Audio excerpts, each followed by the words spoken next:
Thank you, Akavan, for the opportunity. Good morning, everyone. As laser in diabetic retinopathy is a very huge topic. I would like to touch the key points. And already about diabetic macular edema, my previous speaker very elaborately described the things. Now, where we stand, lasers is like Amitabh Bachchan, and rest of the things come and but still he is standing with all the way to go. Commonly used lasers are frequency arc doubled or argon laser and diode laser. There are different modes of delivery: slit lamp and indirect ophthalmoscopy delivery are time tested ones. Now we have come with Pascal laser, which gives us different patterns of delivery for both diabetic macular edema as well as PDI. It has advantage of providing the laser in a more rapid way and in a very specific way. Lasers in DME, the first line, it is a first line therapy for non-center involving DME and patients who have contraindications for anti-VEGFs, and also can be given as adjuvant for failure cases who have taken anti-VEGFs. Macular photocoagulation can be either focal, grid, or modified grid. The focal laser is directly applied over the point of leak, grid and modified grid over the diffuse leak areas. The ETDRS has significantly contributed for significance of laser in DME. So the focal leaks between 500 to 3000 micron are treated with focal treatment, and 0.1 second duration between 550 to 100 micron spot size is applied.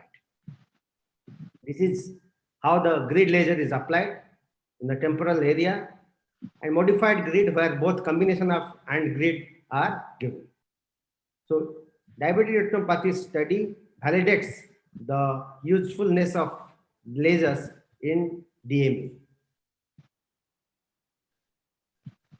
There are a few side effects of focal laser, and that's why a modified version of subthreshold diode micropulse laser has come, which is causing less burns and less destruction of the central vision.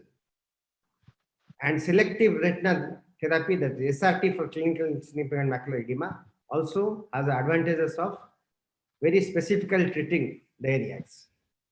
Now, lasers for DME indications include like PDR with high risk characters or PDR, but in cases of PDR without ischemia or very severe NPDR also, we can consider PRP.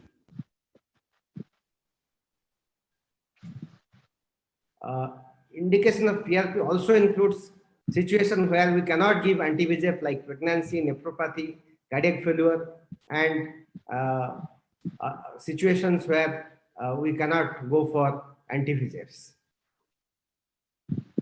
PRP we can again deliver in slit lamp mode or indirect mode, and this is given in sessions. This is the first session, second session, and third session almost covers the whole of the retina, but you need to avoid preretinal hemorrhages, tractional elevations, or previous chorioretinal scars and major retinal vessels.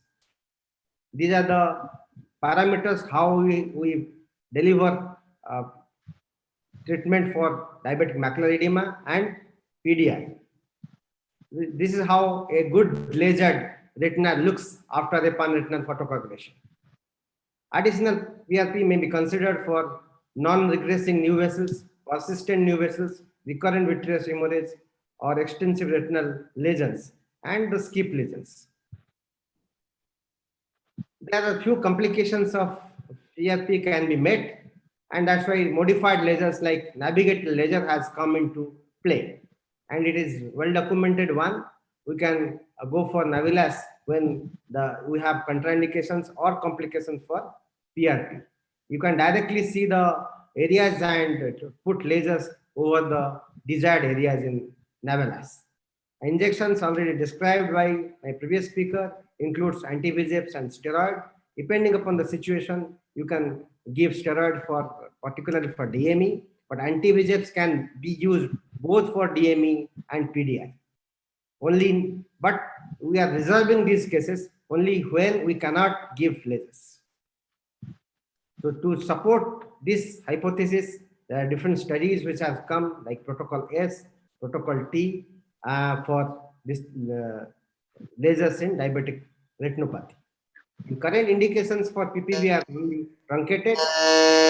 All these situations, the laser is still holding good, like the Amitabh Bachchan. So the take-home message is, laser is still considered the gold standard in management of diabetic retinopathy and backbone of management options in diabetic retinopathy in a country like